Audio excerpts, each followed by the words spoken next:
Bonjour. C'est toi, Calvi? Ah, mais vous m'entendez? Ah, d'accord. Bonjour. Bonjour. Tu me fais la présentation? Alors juste, donc moi je suis Olivier Stonic chez BDR Thermea, comme poste chargé de développement hydrogène. Et puis on voulait excuser Bernard Lager qui devait être avec nous, qui est le maire du village de Châteauneuf où on a fait ce POC, qui pour des raisons perso n'a pas pu venir. Donc c'est Jean-Yves qui est aussi dans le cadre du projet qui viendra vous expliquer. Donc on va faire une présentation à deux. L'objectif c'était d'abord de vous présenter l'origine du projet et pourquoi on est allé vers une décarbonation de la combustion et une chaudière 100% hydrogène. Et après moi je reviendrai sur la partie technique, sur comment on a développé ce générateur. À toi. Bon, donc je me présente Jean-Yves Knecht. Alors moi je ne suis pas directeur du ciel, je suis simplement expert en système énergétique au ciel. Le ciel c'est un syndicat d'énergie dans la Loire, la Loire Saint-Étienne pour resituer. La commune Châteauneuf est une commune rurale du département, 1600 habitants. C'est une commune que... voilà. C'est donc 1600 habitants et cette commune possède un parc où dans ce parc on a un château où on abrite plusieurs activités. Donc ce qu'on met sur le diaporama, il y a un centre équestre, il y a des salles associatives, il y a le centre technique municipal, il y a des bureaux, bon, les appartements en location, je crois qu'il n'en reste plus qu'un, mais bon, c'est pas très grave. Et on a mis l'éclairage des zones accessibles parce que ça, l'éclairage, vous verrez, c'est un peu important quand même sur le projet. C'était des choses qu'on voulait aussi traiter. Donc ce projet sur ce parc, on a voulu rénover les installations thermiques.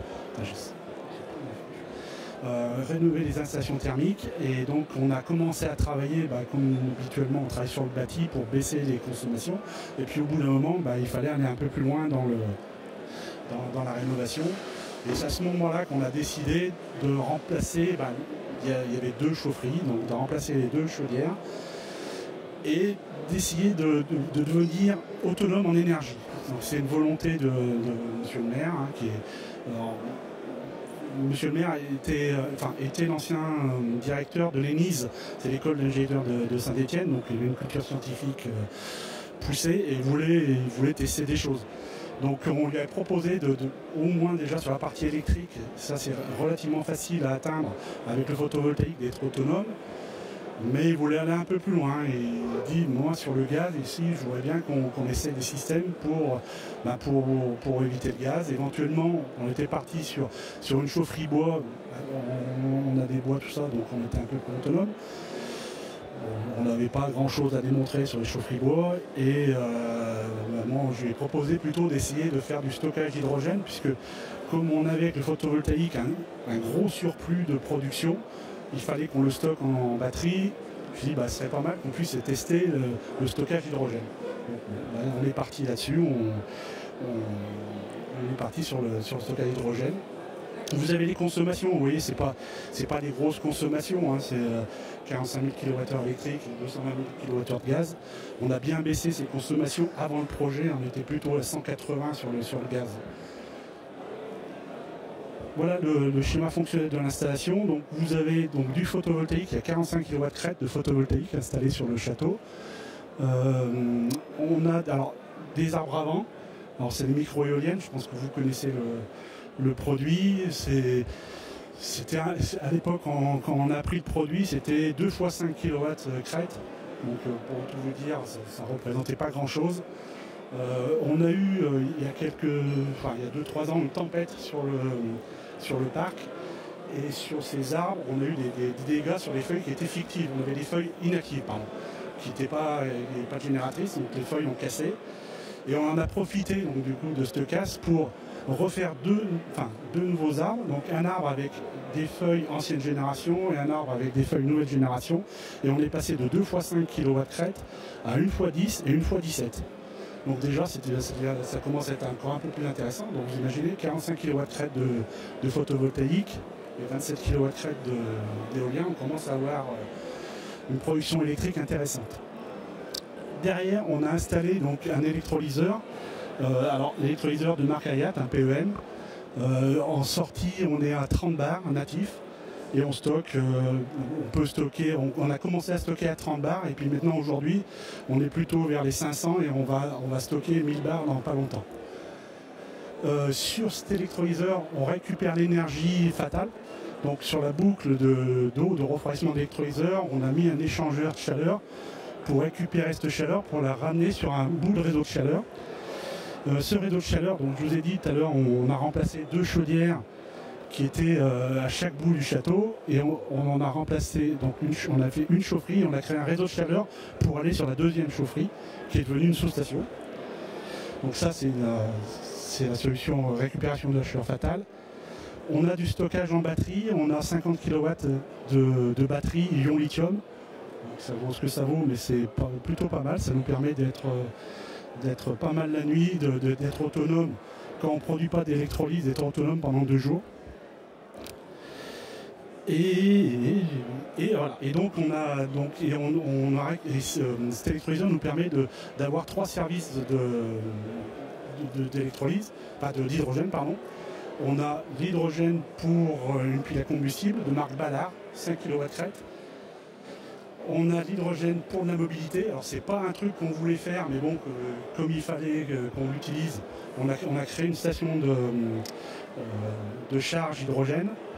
On a sur cette station de charge, on a les 3 niveaux on a 3 niveaux de pression. On a un niveau à 30 bars qui est le natif.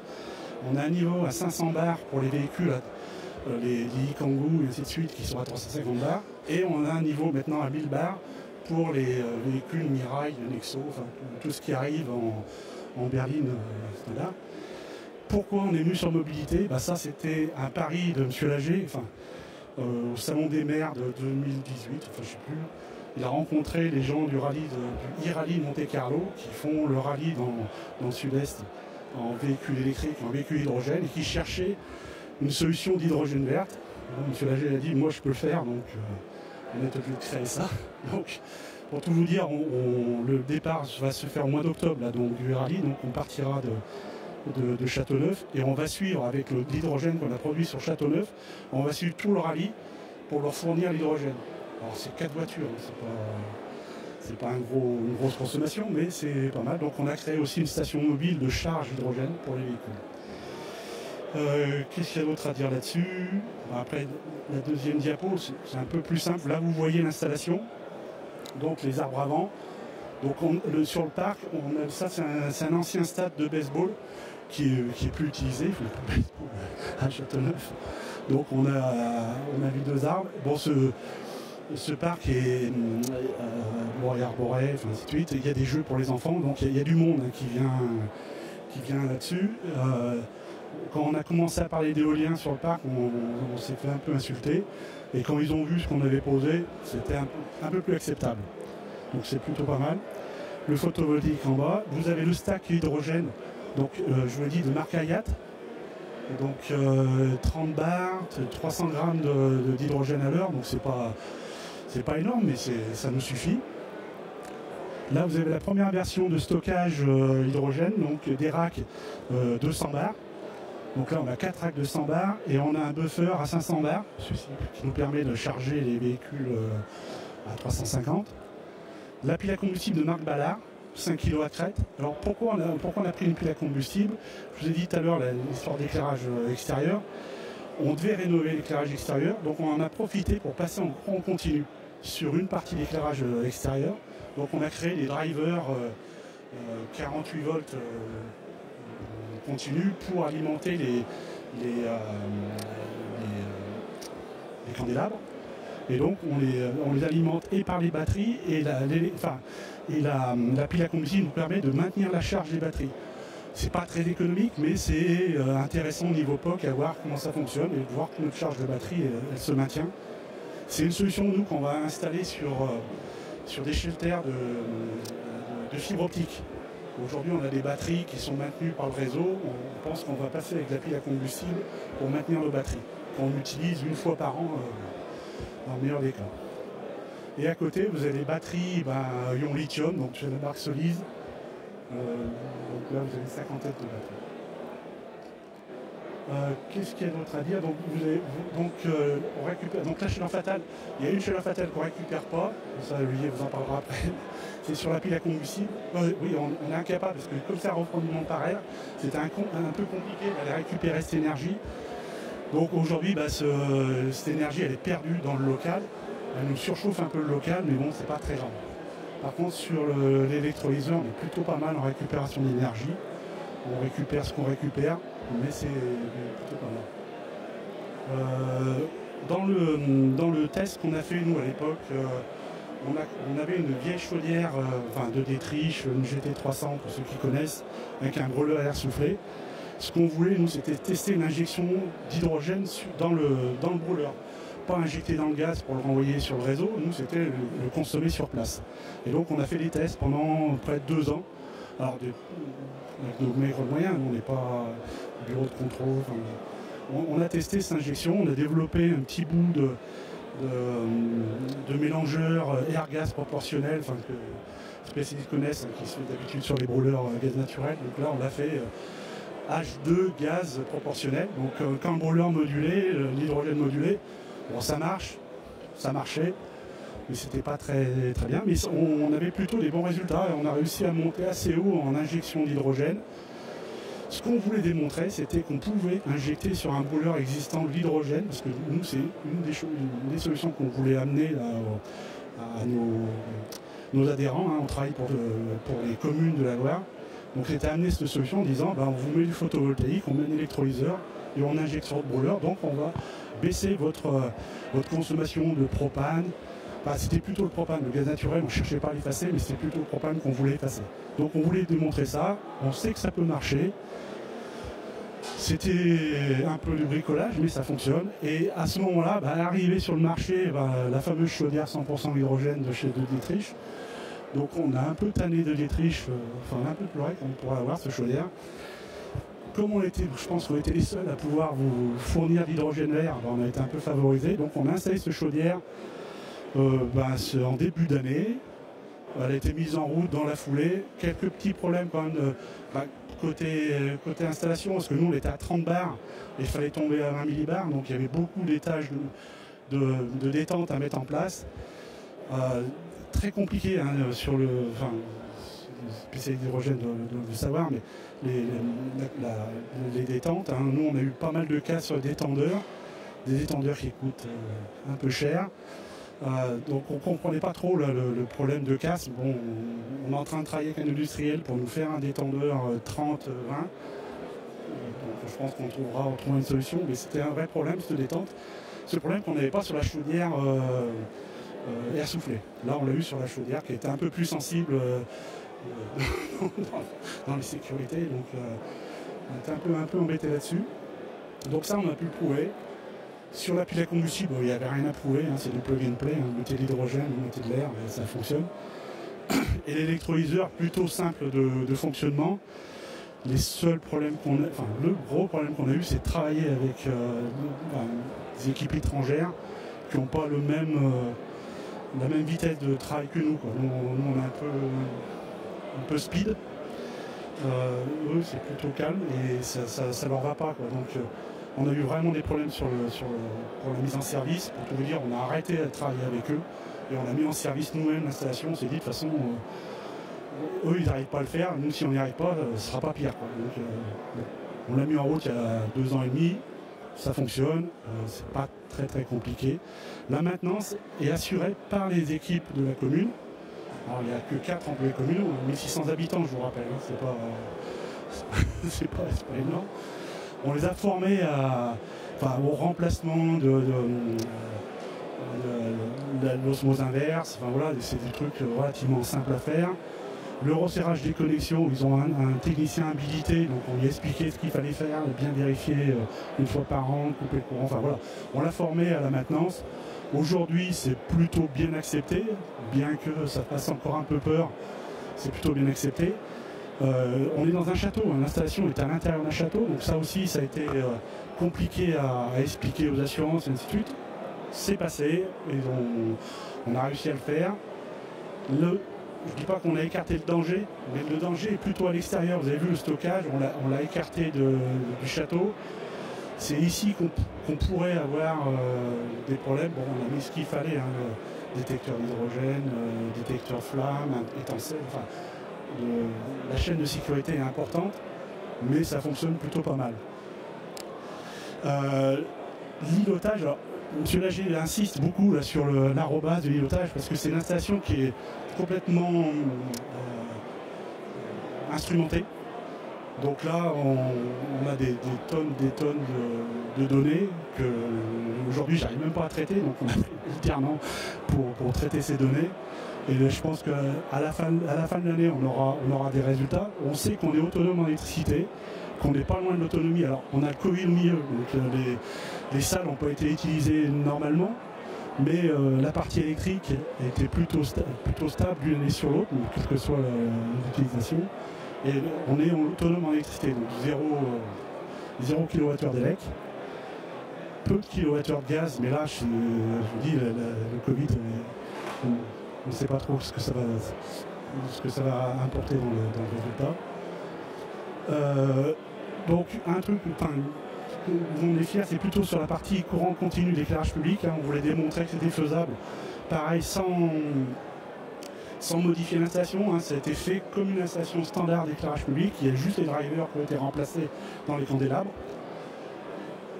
La récupération de chaleur fatale, Olivier est très sensible à ça. Donc nous on l'avait prévu, hein, parce qu'il fallait absolument qu'on récupère cette énergie pour bénéficier au réseau. Et du coup, la chaudière, bon, on a eu des prix. Ça, on n'a pas beaucoup communiqué dessus, hein, on n'a pas voulu, on ne savait pas trop comment ça allait faire, on n'a pas beaucoup communiqué dessus. La première fois qu'on a communiqué, c'est aux assises de l'énergie, on a rattrapé le prix hydrogénie des assises. On était premier en ex-aequo avec Areva, un petit faiseur. Bon, le congrès des maires pour l'ingénierie territoriale, mais ça c'est. Et puis après, des flashs avec BDR Thermia. Moi j'en ai fini pour ma présentation. J'ai été un peu vite, mais je ne sais pas trop si on passe aux questions ou on attend après. On fera les questions à la fin. Alors moi je voulais juste vous présenter ce que nous on cherche à faire et pourquoi on a profité de Châteauneuf. C'est parce qu'on avait un site d'hydrogène vert. C'est-à-dire que si c'est pour faire de l'hydrogène gris et rebrûler derrière, ça n'a pas de sens. Vous savez, pour faire de l'hydrogène gris, hein, c'est 1 kg d'hydrogène, c'est 9 kg de CO2. Là on avait de l'hydrogène vert et en quantité. Et puis vous allez voir que notre philosophie c'est d'avoir deux options. Des chaudières qui sont adaptables avec un pourcentage d'hydrogène et des chaudières 100% hydrogène. Et ce qu'on a mis à Châteauneuf, c'est les deux technologies. Et comme elle est monitorée, ça nous permet de vraiment suivre ce qui se passe. Et c'est ça qui nous plaisait dans ce projet. Alors pourquoi est-ce que nous, on a très envie d'y aller? D'abord, c'est un super vecteur énergétique, l'hydrogène. On vous a dit, à Châteauneuf, on fabrique de l'hydrogène mai, juin, juillet, août, septembre, et on l'utilise décembre, janvier, février et mars. Vous imaginez la maison autonome qui peut aller derrière ça? On pourrait aller plus loin, c'est-à-dire que c'est parce que vous fabriquez l'énergie de votre mobilité chez vous que vous avez des pertes et que ces pertes deviennent l'eau chaude et le chauffage de la maison. Et si on pousse plus loin, on saurait même faire du froid à partir des gaz. Donc on pourrait avoir une vraie philosophie autour de l'hydrogène, dire que vous auriez du blend, du mélange, du full H2, et puis en rural, c'est une vraie solution. Si on veut flinguer le fuel parce qu'on a décidé de plus en mettre, effectivement, on a une solution pour aller remplacer du fuel en rural. Une autre très bonne idée aussi, c'est que si vous fabriquez beaucoup d'hydrogène l'été, vous pouvez avoir des gros méga électrolyseurs. Moi, je ne suis pas dans ce monde-là, je suis dans le monde bas bruit des tout petits. Mais si vous mettez autant d'électrolyseurs que de chaudières murales en France, vous faites autant que les gros mégawatts d'électrolyseurs géants. Donc on pourrait réinjecter aussi dans les réseaux de Gaz de France ou de GRDF. C'est-à-dire quoi? Simplement, c'est qu'on a une capacité de stockage qui est très importante dans les réseaux européens. Et l'hydrogène et le gaz naturel se mélangent assez bien. Donc jusqu'à 20%, on n'a pas trop de risques dans les réseaux. Après, ce qu'on a aussi une très bonne idée, alors Jean-Yves vous en a pas parlé parce que lui il aime ça, c'est-à-dire qu'aujourd'hui, quand vous êtes en rural, on a des problèmes de renforcement électrique. Vous avez une centrale nucléaire assez loin et vous avez les câbles. Si je fais de l'hydrogène local, je peux à l'échelle d'un smart grid ou d'un canton avoir ma production, derrière une pile à combustible et venir fabriquer de l'électricité localement. Puis je peux aussi faire avec un moteur à combustion externe où j'injecte de l'hydrogène et du gaz nat dedans et je peux refaire de l'électricité locale. Et donc je peux jouer fortement sur le fait qu'on a une très grande variabilité de production, mais on va pouvoir s'adapter aux besoins. Et l'autre idée aussi, c'est quand vous avez l'énergie spot de l'électricité qui est très basse, je peux démarrer les électrolyseurs, et puis lorsque le soir elle devient très très chère, on peut la restituer. Donc il y a un vrai vecteur dans le temps, et c'est pour nous une très bonne idée. Et ensuite, c'est un moyen complémentaire. Moi, je suis assez disruptif, hein, je suis un mec du Sud-Ouest, j'aime bien un peu la bagarre, et quand c'est fini, on passe à autre chose. Mais l'idée, c'est pas ça. C'est que si demain, je vous dis tout ce que mes grands-parents ont fait, je casse tout et on change de bagnole, de maison, ainsi de suite, je vous écoute plus, c'est du bruit. Moi, ce que j'ai envie, c'est qu'est-ce que moi je fais maintenant. Et l'avantage de l'hydrogène, c'est que c'est un moyen fort de décarboner la combustion, mais c'est aussi un complément facile avec une pompe à chaleur, par exemple, et vous pouvez avoir d'un côté de l'électricité décarbonée, qui elle va travailler sur 60% de l'année, et puis vous avez l'hydrogène qui va faire le petit complément. Donc c'est un vrai système complémentaire sans être disruptif pour l'habitude des gens. Et ça, c'est une vraie chose qui me séduit beaucoup. Vous vous rappelez, il y a quelqu'un qui a dit qu'on n'hérite pas de la terre de nos grands-parents, on l'emprunte à nos enfants. Moi j'ai deux monstres, je vais avoir du mal à leur expliquer si je ne fais pas un truc pour eux, quoi. Donc on est sûr que ces gaz-là auront un vrai vecteur demain. Alors pourquoi ça nous intéresse? Ça, je voulais vous montrer, quand vous êtes tout en haut à droite, c'est ce qui plaît le plus. Vous mettez 100% d'hydrogène dans une chaudière, c'est assez simple à faire, et vous avez CO0, CO2, 0. On est d'accord, il faut tout casser. Moi je ne vais pas faire ça. Ce qu'on va d'abord commencer, c'est de faire des électrolyseurs embarqués. Alors on vous a montré un électrolyseur important, nous on est en train de développer des tout petits pour mettre dans la chaudière murale, ou dans la chaudière du client, et venir fabriquer de l'hydrogène à la demande. Quand vous mettez là-haut 10%, 28% d'hydrogène dans une combustion, vous décarbonez de 10%. Et là, vous avez la courbe de réponse.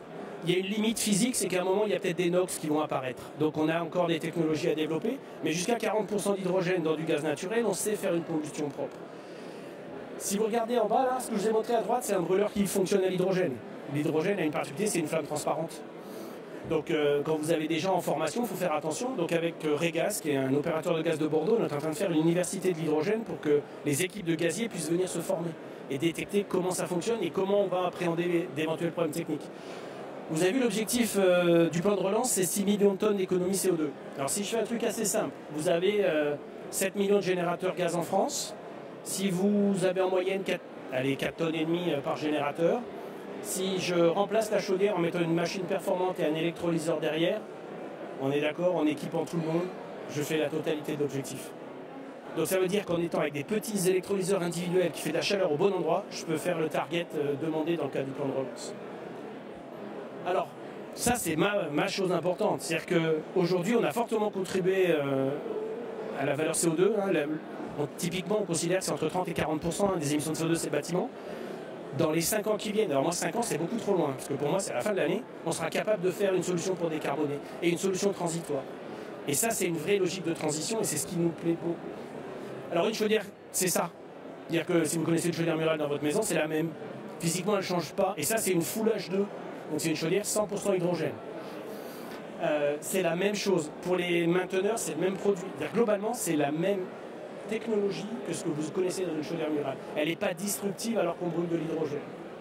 Vous allez voir à Châteauneuf, alors je vous ai remis la synthèse, mais ce que je voulais vous montrer sur la photo, celle de gauche c'est la 100% hydrogène, et celle de droite c'est celle qui va travailler en flux variable. Celle-ci, pour l'instant on l'a marquée jusqu'à 10%, on l'a fait monter jusqu'à 40, 42% d'hydrogène dedans, ça fonctionne très très bien. Donc c'est le principe de l'îlotage, c'est de récupérer ces datas, et comme ils ont des dizaines d'années d'enregistrement, pour nous c'est extrêmement simple. Alors il ne vous l'a pas dit, mais l'indice carbone de cette installation, c'est 78 tonnes de CO2 économisées par an. Maintenant vous multipliez ça par toutes les écoles, les crèches et ainsi de suite, et vous retrouvez des quantités d'économie de carbone importantes sans avoir tout cassé.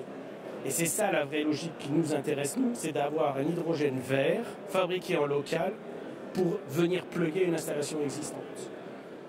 Alors pourquoi c'est en route vers le futur? La maison autonome, alors je passe vite, mais c'est ça. Demain, voilà ce qu'on peut avoir. Une pile à combustible, un électrolyseur alimenté en énergie verte, du stockage thermique pour l'énergie fatale, du stockage avec des sulfures métalliques pour l'hydrogène et de stocker un peu plus longtemps. Et vous multipliez ça par tout le monde et vous avez des systèmes qui deviennent de plus en plus autonomes. On aura toujours le réseau, on sera capable de l'accompagner, mais on pourra faire des petites solutions qui fonctionnent entre elles. Alors l'objectif, c'est qu'on est au début. 2020, on a les premières chaudières 20%, les premiers field tests. À partir de 2025, on aura vraiment des essais à grande échelle. Alors si vous regardez à l'échelle européenne, l'Angleterre est très en avance aujourd'hui. Et c'est un vrai laboratoire, on est aussi très acteur là-dedans. Et puis après, autre bonne idée, c'est que si vous achetez une chaudière aujourd'hui, qui est compatible hydrogène, avec un kit, elle peut passer en 100%. Et c'est un kit qui va coûter une 70 €, 80 € grand maximum. Parce que la technologie de brûler du gaz ou brûler du gaz, c'est toujours brûler du gaz. Et ça, c'est important. L'hydrogène, il n'est pas explosif. Alors, je n'ai pas le temps de faire une théorie là-dessus. Mais aujourd'hui, c'est pas ça. L'hydrogène, il brûle. C'est un produit inflammable. C'est pas un produit explosif. Si on veut les faire exploser, il y a d'autres solutions plus violentes que de prendre de l'hydrogène. Si vous voulez vous marrer, vous faites ça avec de l'hélium, c'est super efficace. Et puis, donc on est vraiment au début de l'histoire. Et puis, donc, merci. On est dans le temps pour les questions, j'espère? Génial. Est-ce que vous avez quelques questions? Alors, on est sur le stand aussi là-bas, si vous voulez nous voir.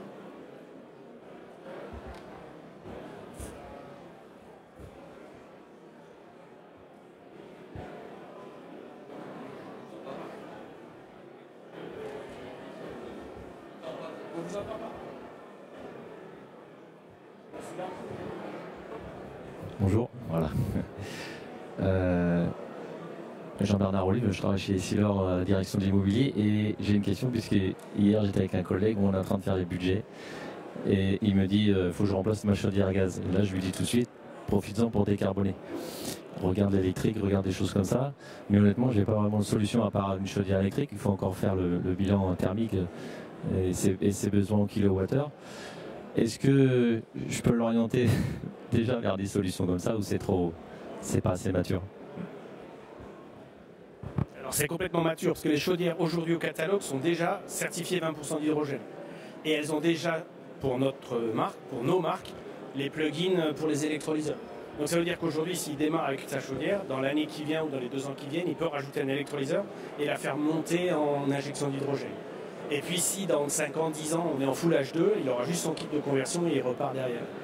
Donc l'électrolyseur, en termes de tarifs, pour vous donner une idée, typiquement on estime que c'est entre 2000 et 2200 euros pour 1 kW. Et avec 1 kW, vous sortez 280 à 300 litres d'hydrogène à l'heure.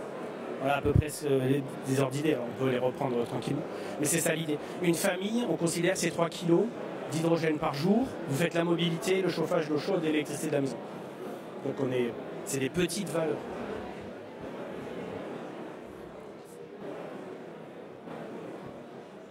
Bonjour. Du coup, vous parlez d'hydrogène vert.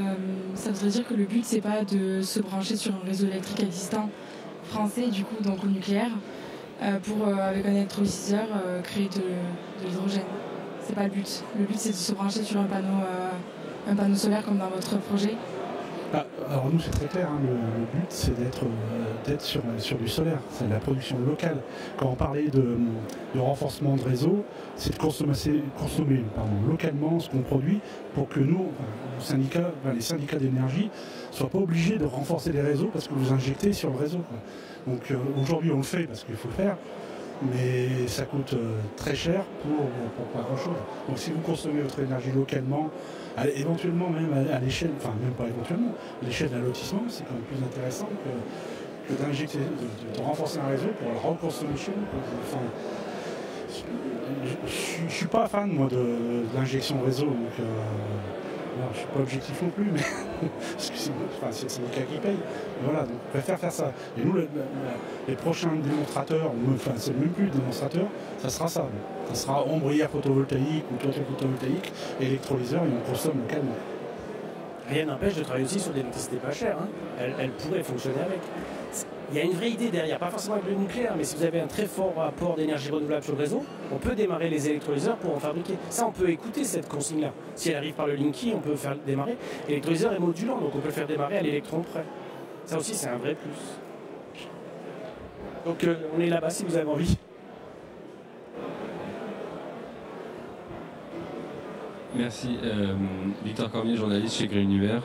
J'ai juste une question sur comment a été structuré le financement de ce projet autoconsommation et plus spécifiquement la partie hydrogène ensuite. Alors, ouais, vous aviez, alors sur le diaporama, il y avait les 4 financeurs. Il n'y a qu'un financeur qui était fléché hydrogène, c'est la région, Rhône-Alpes-Auvergne, où on a eu une subvention fléchée pour l'hydrogène.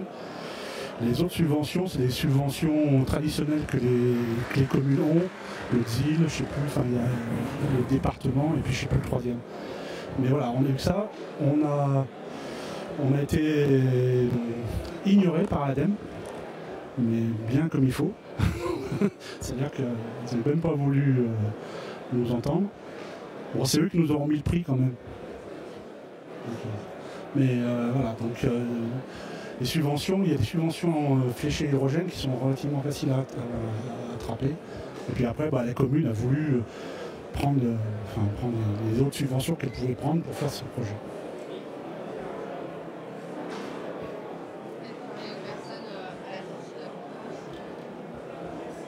Bah, après.